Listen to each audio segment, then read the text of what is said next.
is Safira, and my mom is Stitches Esperanza, and she is interviewing a lady named Chanel, and she committed a computer crime, and she's a very nice lady, and I hope you subscribed, and if you didn't, do it now, and hit the bell button, and I hope you enjoyed the video, and Prison City and Her is the best, and I hope you watch it, and if you don't, I will come for you. She's coming for y'all. I will bite your face off. Cruising down the street, night black is tall. Don't know why I feel so comfy in this stolen car. When my man shot the owner in the throat and the arm. None of their features more, nigga freedom is fall. All I can see is the bars. Picture life in the yard. Cause I ain't used to bitches, I only hung with the guards. Oh shit, they shining the light in the car. Hit the corner, nigga, make the right at the bar. Stitch, the murder weapon still in the car. What, nigga? I guess we was done from the start. Cruising down the street, trying to dodge these lights. So I'm not trying to get locked up tonight. Can't believe the events that may occur. All I can think about is Prison City and Her.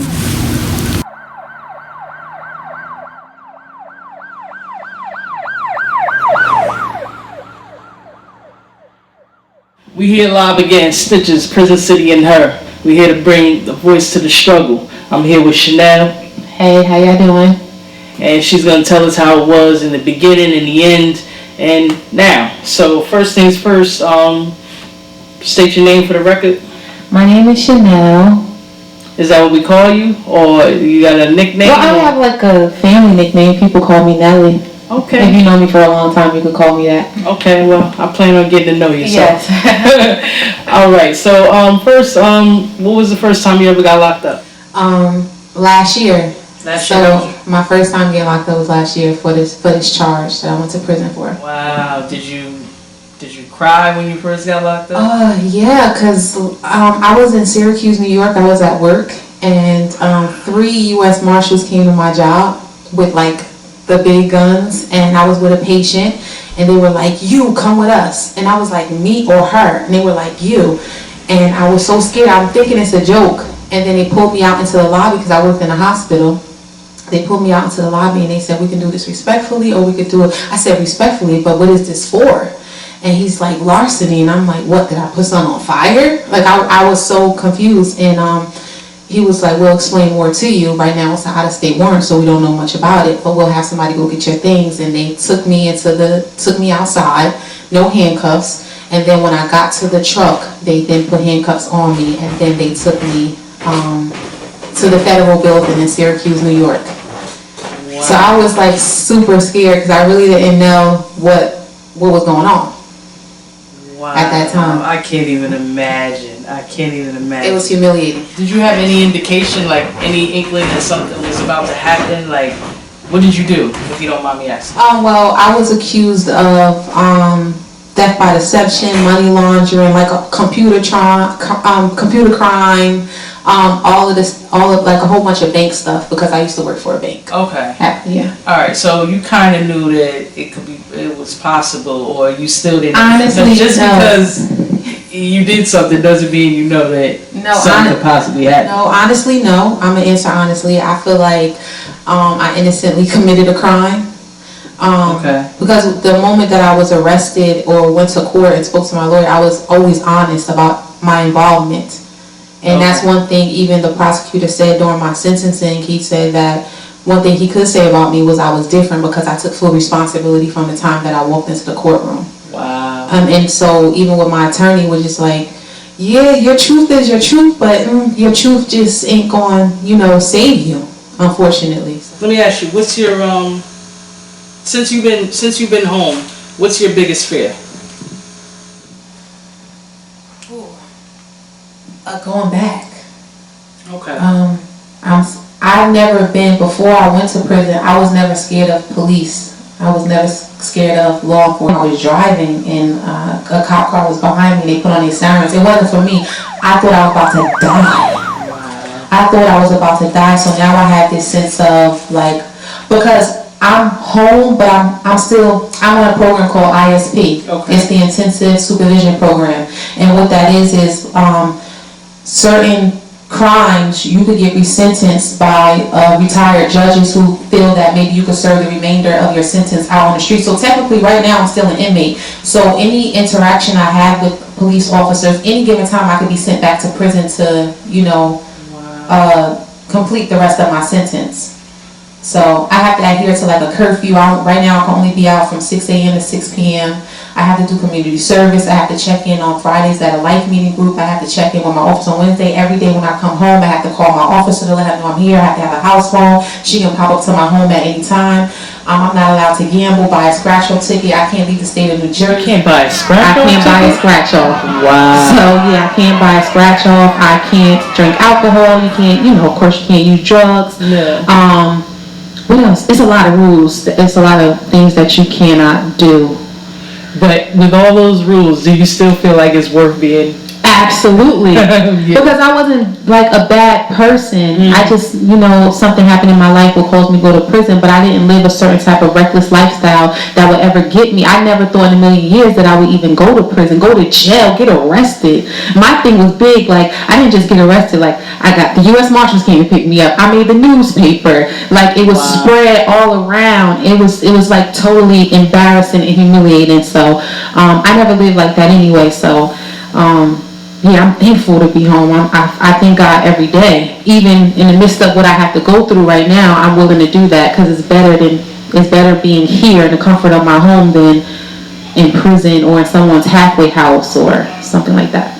I interviewed a lot of people, and your aura seems like you wasn't supposed to be there at all. Like, like at all. I can see, like, were you afraid when you got in there?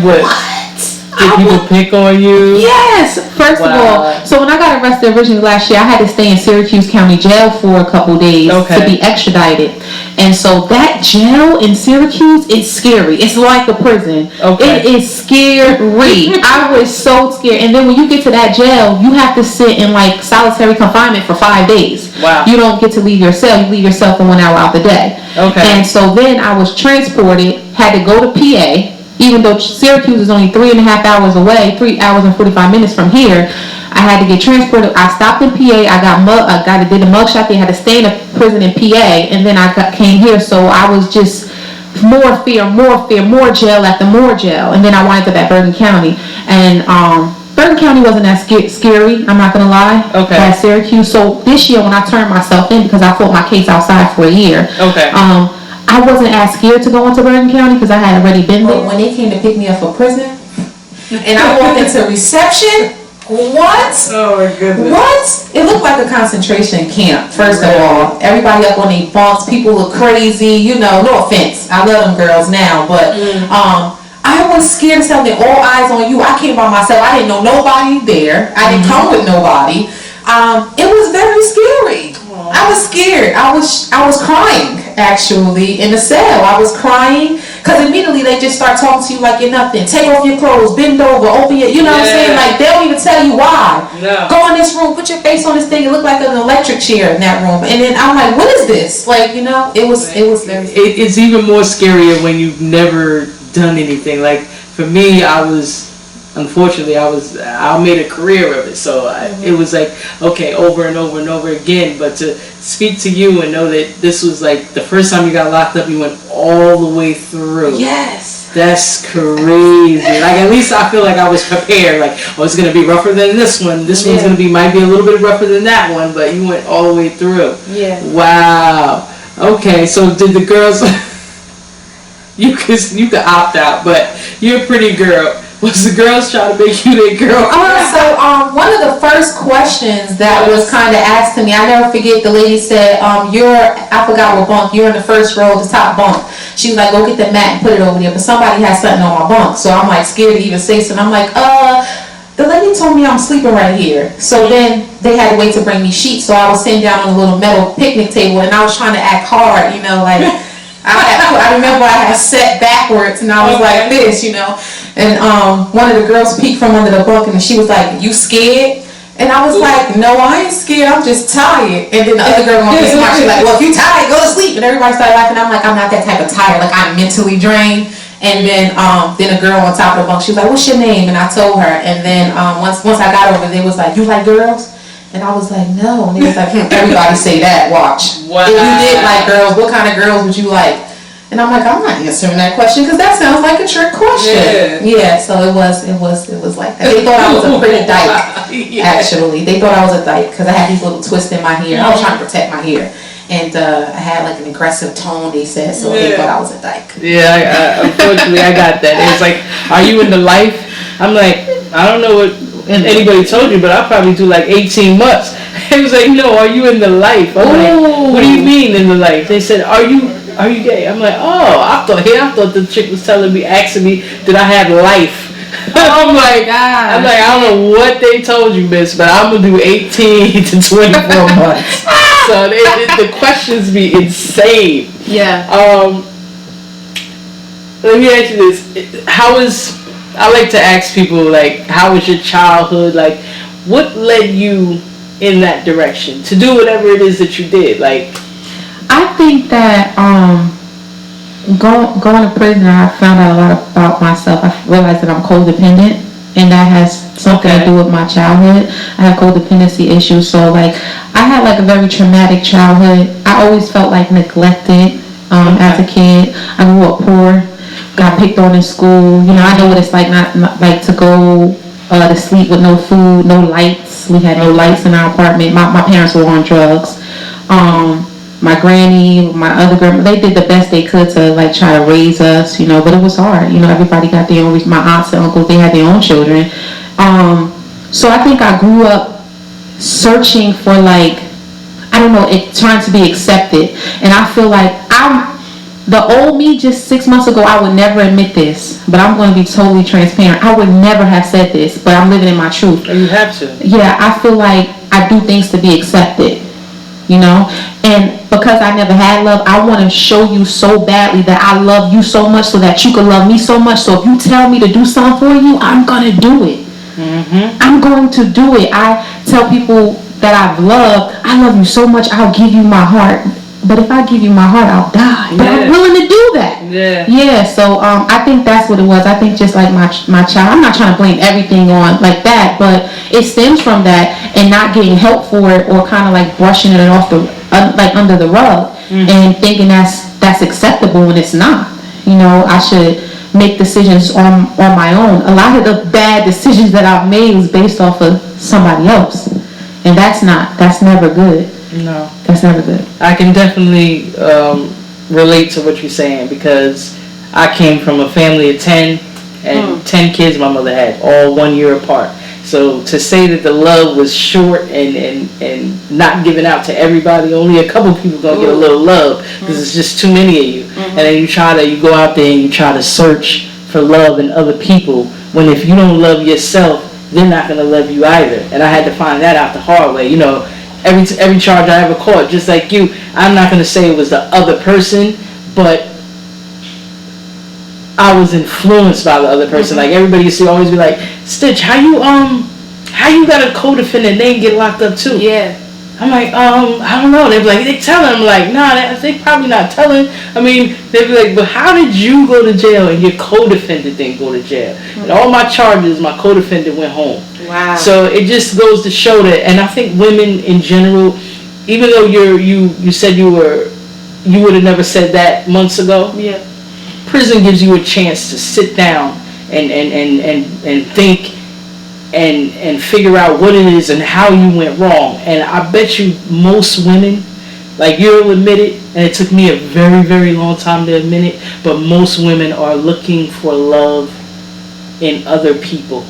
When if you don't love yourself and you can't be comfortable with yourself, you're always going to make a decision that's bad based upon what the other person is feeling, and you throw your feelings to the side. Like, if I'm sure that if you could go back and you could say, and you could look in on your previous self and see exactly what was going on, it was something that you was doing only to satisfy the other person. Exactly. Which is crazy. But we do that as women. You don't even have to be embarrassed, because 100%, the woman that watches this is going to sit there and say to herself, I felt that same way. That's why I did such and such. You know what I mean? And it happens every day. It's sad, but it's true. It's a lot of women there that have that story. They took charges for like their husband or their boyfriend or their son or their brother. And a lot of women in prison get lost. There's not a lot of money put on accounts. There's not a lot of visiting as you will see in a male prison. Yeah. But in the same time, I take responsibility for what I did. But also, I was who I am now. No. Man, you gotta love yourself. That is definitely. What's your deepest regret? Ooh. Okay, well, it has really nothing to do with prison. Okay, doesn't have to. Well, one of my deepest regrets is, like, I tried to commit suicide. Okay. And that is one of my deepest regrets because I feel like I deserve to live, and what I had put myself through, because I put myself through kind of like humiliation and shame too, because I did that. A lot of people, when they have like a problem with me, they'll throw that in my face. Wow. And it comes from like my family. They've done it to me like, oh well, you just go kill yourself, or you try to kill yourself, or whatever the case may be. Unfortunately, even happened in like relationships that I had with people. Like they felt necessary to bring that up, and it's not because of what they're saying. I regret it because I deserve to live, and I should have never done that. And it's something that people don't understand, that I have to live with that. And every day I wake up and I'm like trying to forgive myself, but then I wake up with fear every day. Like when I go to bed, I'm fearful because I try to take my life. I believe in God. And what if like the moment that life start going good for me, God be like, nah, you tried to hurt yourself, now I'm going to take you out. I feel like I messed up with God, and I'm trying to get right with him so he could forgive me. And I know he probably did, but I just have this fear like he going to take me because I tried to take myself when things start going right, because I wasn't willing to like go through what I was going through, which wasn't that bad looking back at it. So that's like a regret of mine that I wish that I could take back. Yeah. Well, I'm definitely glad you're here. Yes. You know, and people make mistakes. I mean, people do bad things. We're our own worst critics. Put it like that. Somebody could be like, "Oh, I love your outfit," and you in your mind is like, "Oh, I hate this about this. I hate this about that." You know what I mean? And everybody else loves it except for you. You know what I mean? So we're our own worst enemies, and unfortunately, we hurt ourselves the most. But definitely, 100%, any person that's throwing it in your face, any person that'll throw anything that's bad in your face, is not good for you to even be around. I wouldn't even be around that person. If you could, stay clear of them, because people will try to judge you on who you was, and I ain't who I was a week ago. I'm not who I was. Say that one more time. I ain't who I was a week ago. Straight up. Yes. I'm changing every day. I'm growing every day, and every day you wake up above ground, you got a shot. You have a chance to try again and get it right. And you know what? I was listening to this. I listen to a lot of motivation and self-help, because it puts me in the right state of mind, and it says live full, die empty. Ooh. So when I speak to God, when it's the end and I speak to God, I'm hoping and praying that I could tell him, I used everything you gave me, God. I used everything. I don't got nothing left. I'm ready to come home. You know what I mean? And as long as you out here and you trying and you haven't actually attained whatever it is that you came here to do, you full. So you gotta keep working forward and keep moving forward until you can empty it all out and give it out, because whatever it is that you dreaming about that you were supposed to do, God only gave it to you.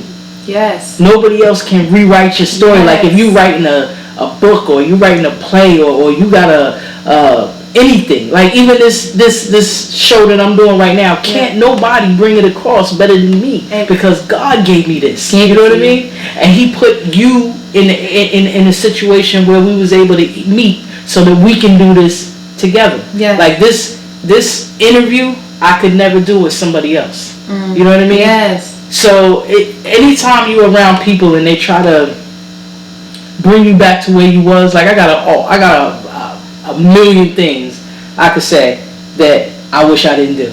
Right. Like terrible things that I did to myself. That I'm embarrassed. Sometimes it embarrasses me when I think back on it. But I'm like, you know what? I grew through that. You can't judge me on that. So as long as you're moving forward, and 9 times out of 10, the people that's trying to judge you is, excuse my language, but fucked up they self. What? Terrible. Like, you like, if you could only take a look into their life, you'd be like, bro. And you had the nerve to say that about me. If you don't quit it, like, it's always a person that's pointing at you that should be pointing at themselves. We all be downstate in Clinton. Hello. The whole city. Let's go. Everybody, come on, let's go. No doubt. So I would definitely say don't even be around people like that. Thank you. You're welcome. Do you feel like prison rehabilitated you? Yeah. It did. Okay. Because like I said, that was a beautiful nightmare. Wow. For me, prison was a beautiful nightmare. Okay. First of all, I didn't know how strong I was until I went to prison. Okay. I realized that I'm not weak as I thought I was. Okay. I had gained such like power in prison. Like I feel like I had found myself, because all I had was myself at some point. But like I found myself, but I also found myself through other women. Like there's women right now that's never coming home. They're serving life, 88 years. That's life. Somebody got double life. Or something. It's double life. They're never coming home. And I met these women in reception, and they told me they were just speaking life into me. They said something about you. You're gonna be great. And I feel like I see myself in them, so I want to work harder towards my dreams, because if they're dreaming through me, I want it all to come true. If that's all they got to hold on to when they lay on that bed at night, I'm okay with that. If they could turn on their TV and they could see me, and that gives them life to continue to live, I'm okay with that. Also, going to prison, I suffer from depression. I thought I did. I have nothing to be depressed about anymore. There's somebody right now serving a life, they're not coming home. And I'm home. That's something to be grateful for. That's something to wake up. How could they wake up every day knowing that that's their life? Those women wake up happy, they cooking, they putting on their makeup, they getting their hair done. You can't tell them nothing. And they're not coming home. Well, they serving 30 years and they still have like happiness and hope. I could have a little of that too. Okay. I could have a little of that too. So it definitely rehabilitated me. It put me back. I wouldn't even say it put me back on track, because I never liked the track that I was on. I'm on a whole new train in a whole new direction. It's already been like minded and all this other stuff for me and created. I'm going somewhere else. I'm not even back on track. I'm on a new track. Okay. And I would have never got that if I didn't go to prison. I'm grateful. Right. Did you get visits while you was locked up? No, not while I was in prison. I went to an assessment center. It's like Bo Robinson, where you go before you get to a halfway house. What was the name of it? Bo Robinson. It's in Trenton. It's in Trenton. I went to Bo Robinson. Actually, did I see you at Bo? Yeah, I met you at Bo. Yeah, okay. And I went to Bo too. Yeah. So it was crazy. Dr. Nims is a really nice lady. Yeah. When I got there, I got one visit. You got one visit. All right. Was you able to salvage any relationships that you had before you was incarcerated? Like any friends from that situation? Were you able to salvage any of those friendships, or did you just completely cut that off? What's crazy is going to prison made me lose friendships and relationships with people. It does to most people. Yeah, it's deep. I lost friends when I went through that situation, and I lost family members as well. Wow. So I actually didn't even have an option to even try to connect or build or forgive or anything like that. I had to kind of forget, because I felt like they forgot about me. I didn't get like no letters, no cards, no JPay, no money, no nothing from family, my parents, my siblings, my aunts, my uncles, my cousins. Not to put them on blast like that, but that's just the truth, and I'm living it. You know what? Not for nothing. The majority of people don't get it. Yeah. Like the majority, and sometimes like at first when I came home, I was a little mad, but then I put myself there. And if the shoe was on the other foot, would I had gone and seen them? Would I had put money in their account? Would I had done that? You know what I mean? Yeah. Sometimes, and I'm not saying for you, I'm just saying in general, sometimes when those situations occur and you're able to walk away from that, you could start fresh from now. And then when you start fresh from now, you know that if you're ever in a bind, that's not somebody that you can depend on. Never. You know what I mean? So you gotta go into that knowing that, like, that keeps me free sometimes. Because sometimes, not so much now, but before, when I first came home, it was certain situations that I was in where I could have went the wrong route. But disappointing myself, disappointing my son, and most importantly, knowing that nobody who's going to be there for me. When I come back, I'm going to have to be in the shelter, or I'm not going to have anybody. So those things keep you on the straight and narrow. They already showed you that, listen, go ahead and do it if you want to. Go ahead and do it if you You're want to. going to be all by yourself. Yeah. And that in itself is motivation to do the right thing. Yeah. If you don't have no other motivation. Yeah. Can I say this real quick? So, like, people put themselves there. So the reason, some people that I'm mad at is because of the false promises that they made. So if anybody's watching this that haven't been to prison, or you have a loved one or a friend or somebody in prison, the best thing for you to do is maybe not say anything. Just don't promise them anything. Don't be like, yo, you're gonna get fat while you're in there. You're gonna have so much money in your account. Your name gonna be getting called every day for mail. Oh, I'm gonna hit you. I'm gonna send you pictures. Just don't say that, because when you're in there, you're looking forward to that. And it's a hurtful thing when everybody getting called for mail and your name is not being called for mail. So if you're watching and you're not in prison and someone is in prison, just don't promise them anything. If you're going to do it, then just do it. Because people do look forward to that. I'm just mad at the promises that people made. That's all. No, I feel you on that. But on my end, I just knew nobody was coming. So there was no promises to be a day, because nobody was coming. I was like, hey, here I go again. That's not that. How has your employment situation been upon release? Well, I'm blessed. And I'm favored, because before I went to prison, I had a job, and the owner, he allowed me to keep my job, and he was very supportive with me the whole way through. Like when ISP came to talk to them, he's like, whatever she needs, she's gonna work. And I was part-time because I worked for a funeral home, and shout out to Bragg Funeral Home in Patterson. Okay. Thank you so much, Mr. Bragg, for everything that you've done for me. And he even gave me full-time hours to satisfy what they wanted. And he showed up to court for me. He wrote letters to him. He was just very supportive. And the people at Bragg Funeral Home, all my coworkers there too, they were very supportive. It's just hard now, because being out, I have to have a part-time and a full-time job. So it's been kind of hard finding that part-time job. But I understand. But I do have a job at least. How long did you actually stay in prison? I was only in prison for almost 4 months. I wasn't there. Okay, so what job did they have you do? I was working in the kitchen. Ooh, you had a good job. Okay. 7 days a week. Okay. Yeah. It wasn't. But I'm not complaining. In prison there's A kitchen and B kitchen on grounds, and I was working in A kitchen. That's the officer kitchen. So I was privileged to food that you probably wouldn't eat in prison. Like they had salad bar, we had big chicken. I just was privileged to like Frosted Flakes and stuff like that. Did you have any fights when you was locked up?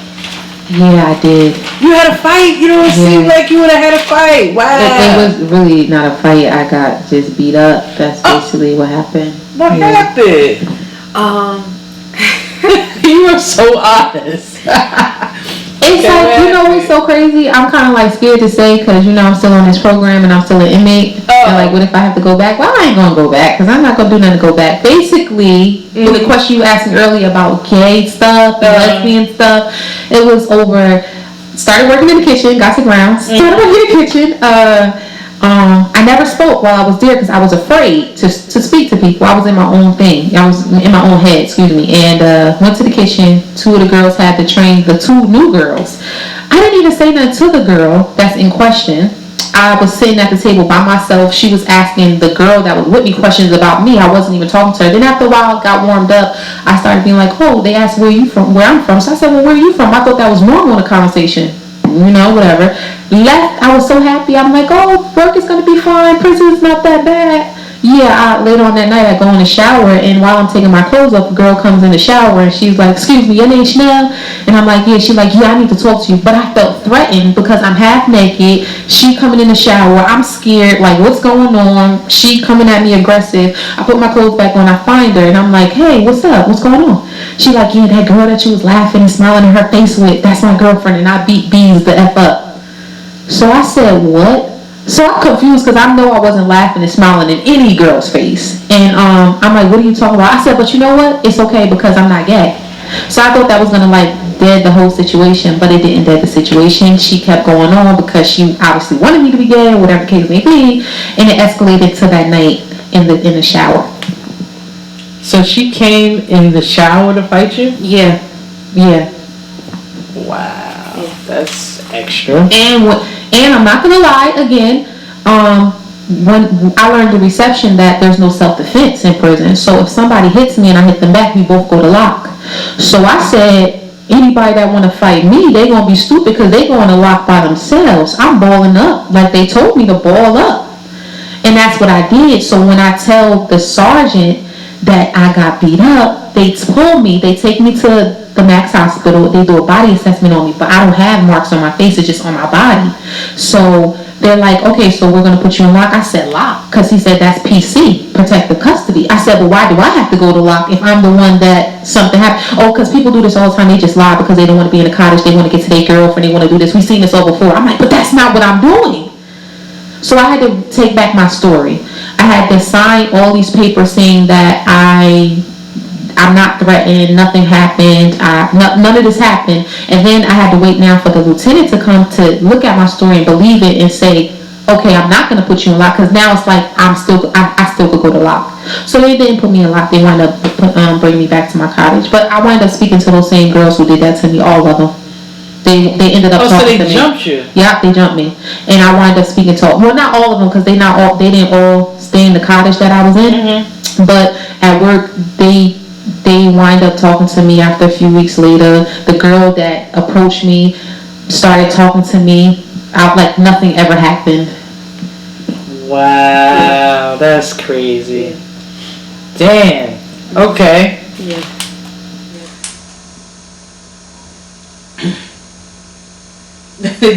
That's so crazy. I know. I'm not laughing. No, it's I'm just laughing. No, it's okay. I remember situations like that though, but the girls be so like pressed about that. Like I had a girl that came to me in a cell. Like I was in my mind when they take you to lock, they take you to another cell in the cell. Yeah, that's how I looked at it. Mm-hmm. So, but.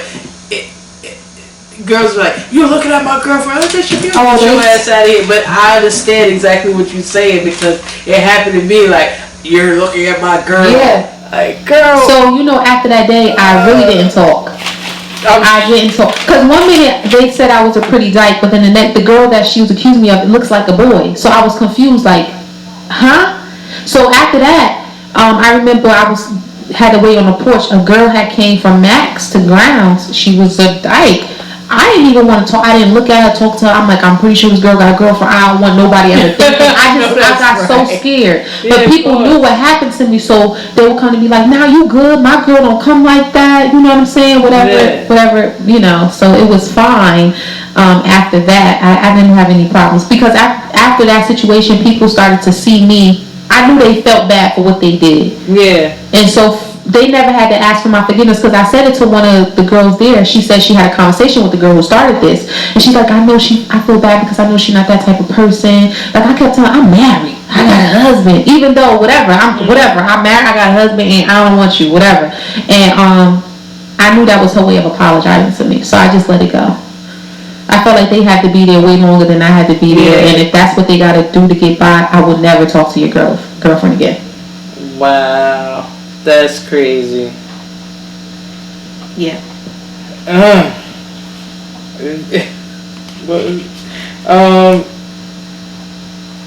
Did you ever consider counseling since you've been home? I have. Okay. Actually, it's one of my requirements upon my release that I have to seek counseling. So yeah, I have. Okay. It can help. Just talking to somebody that's not in your immediate situation always helps, you know? Sometimes some people, like, since I've been doing the show, I've been having people come to me like, "Oh, I went through that." Like, do you have kids? No. Okay, that's a blessing. It is. That's a blessing. It is. Okay, because when you leave a kid, is a whole bunch of different feelings and emotions that go with that. That's good. All right. What did you want to be when you grew up? An actress and a lawyer. Nice.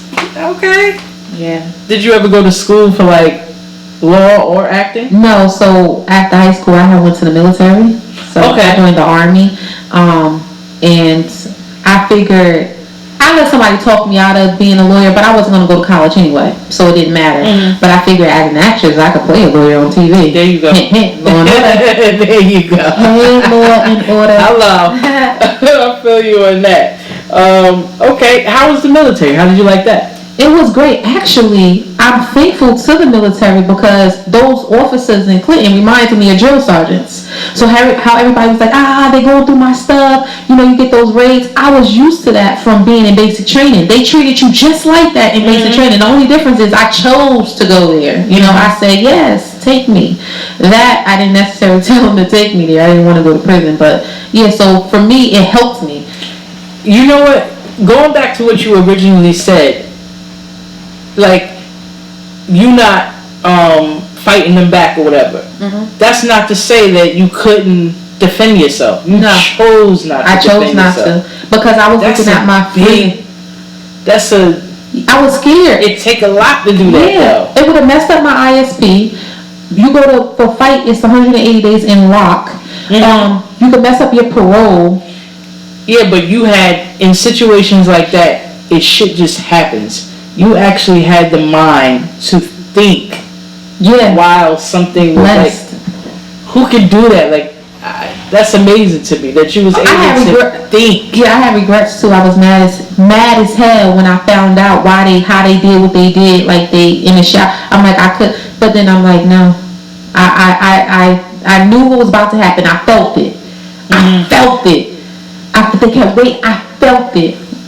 I thought about it. I'm like, nope, can't do it, not doing it. If you could go back in time to whatever time it was, whatever time you feel like everything went wrong, and you could go back and you could tell Chanel something, or Nelly, because I don't know how far you want to go back, but if you could go back and tell us something to give her a foot up, or to make sure that she does the right thing, where would you go and what would you say?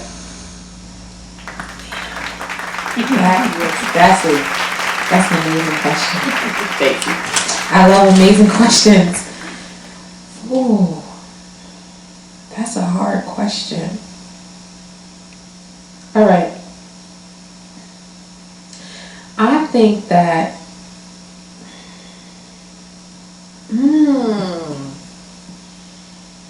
forgive me, I'm sorry. It's okay. Okay. I would have to go back when I was a freshman in high school. Okay. I will probably tell myself things are going to get better. Don't give up. Don't hate yourself. Don't take those pills. Ain't nothing going to happen. Okay. It'll all be over soon. Okay. Because I think freshman year for me, like when I got into high school, I think that's when I really started to like break. You know, I was like borderline an adult because that's how I was raised to be an adult. Yeah. You know, watching my little brother and sister when my mom was out. But I would just tell myself like, Chanel, it's gonna be alright. Don't break. Wow. Because I broke. That's when I knew I was broke for real. It was no more like childhood dreams or I'm a kid. I knew everything that was going on when I was a freshman in high school. Nobody could lie to me no more. Oh, she just didn't know. I know everything. I know about drugs. I know about sex. I know about this. I know about that. I know about everything now. So my innocence was gone. So don't break, because that's when I think I really broke. Wow. Okay. Do you got a message for people that are watching right now, for a woman that, because no situation is unique. Everything has happened to somebody before. Maybe the people that have done it have different names, but everybody has went through something terrible before. If you could go and you could tell them something positive to get them through their situation, what would you say? I would say to them that, first of all, you're beautiful. You can do anything in this world that you want to do. Do not let other people's perceptions or other people's ideas define who you are. I look at it like this.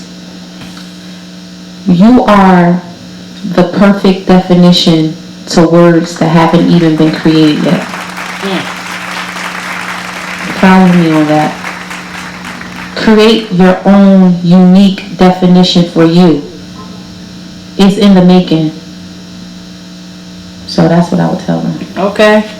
Say it again, Bess. I'll take it.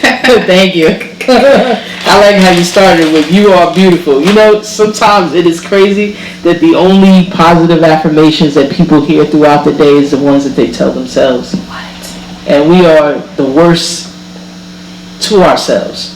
Like, instead of telling yourself you're beautiful, you're smart, you're funny, human beings are more prone to telling people their own selves, you're never going to be nothing. Right. You're shitty. You can't believe you did this. Like, we have to start building ourselves up, because if we build ourselves up, then nobody else. Somebody told me, if there's no enemy within, the enemy outside can do you no harm. So, and I believe that 100%. If I love myself and I'm comfortable in my own skin with all my perfections and all the things that I've done, if I'm comfortable with it, you being uncomfortable with it means nothing to me. Ooh. So those are the things that I try to impress upon myself, because there's days where I feel like, oh, I know this could be better about myself. I know that could be better. I know I might not be the best at anything, but I'm the best at being myself, because everybody else is taken.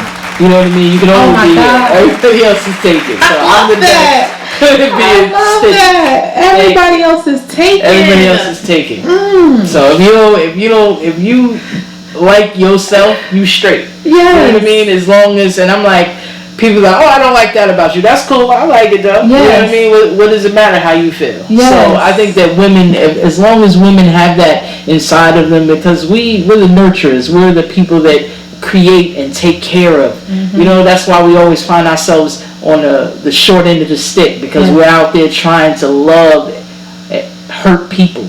You know what I mean?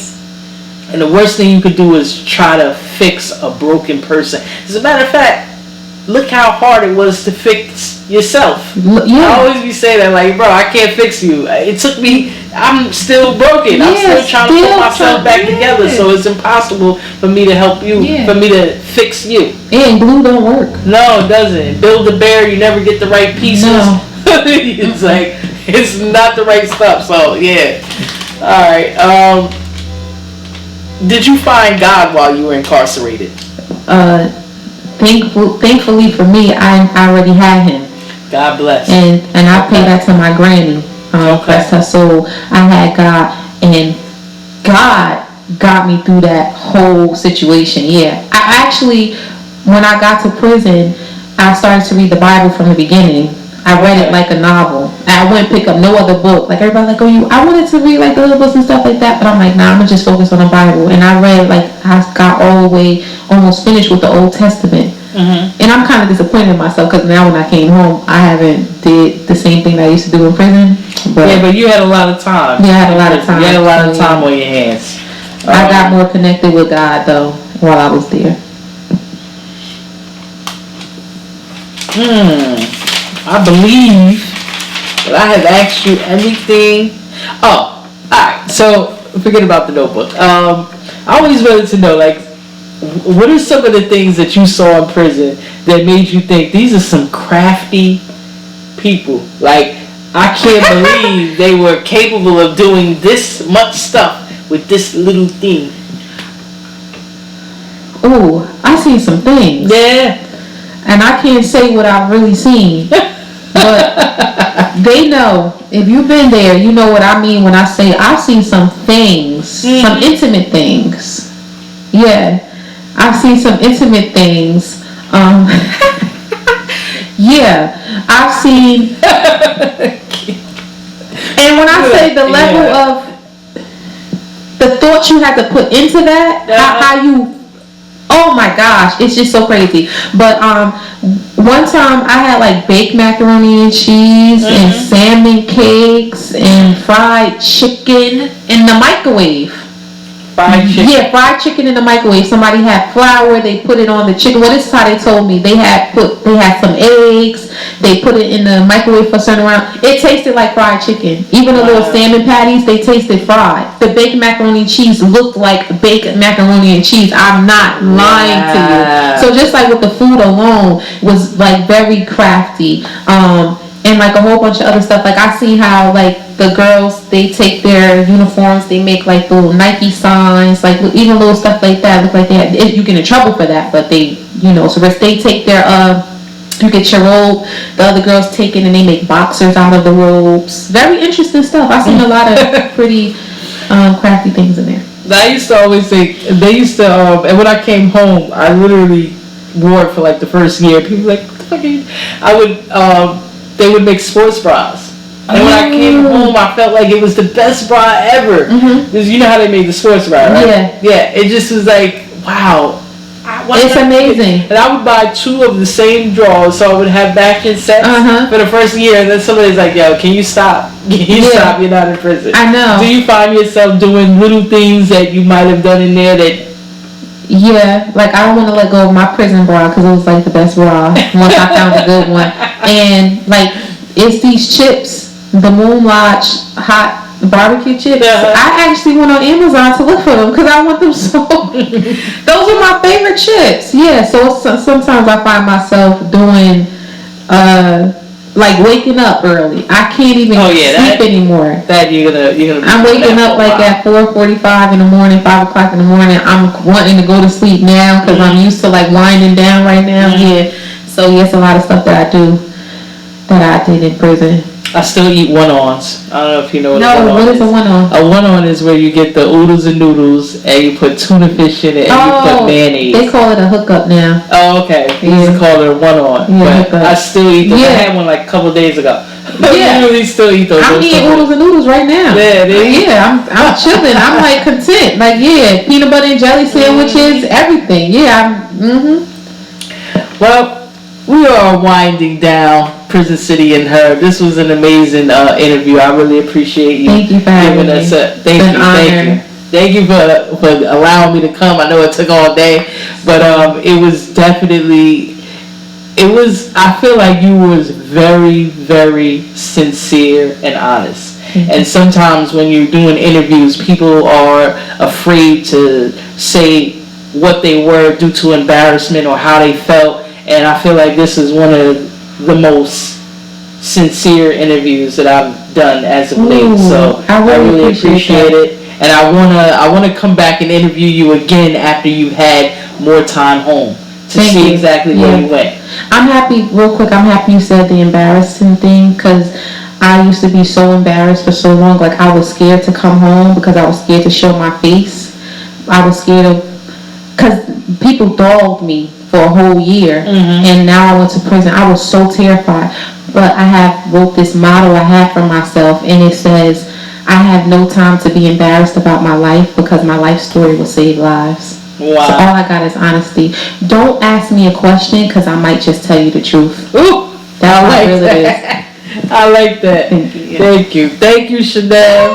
Thank you. I can't wait to edit this. It's gonna be amazing. Stitches, Prison City and Her. 1, 2, 3.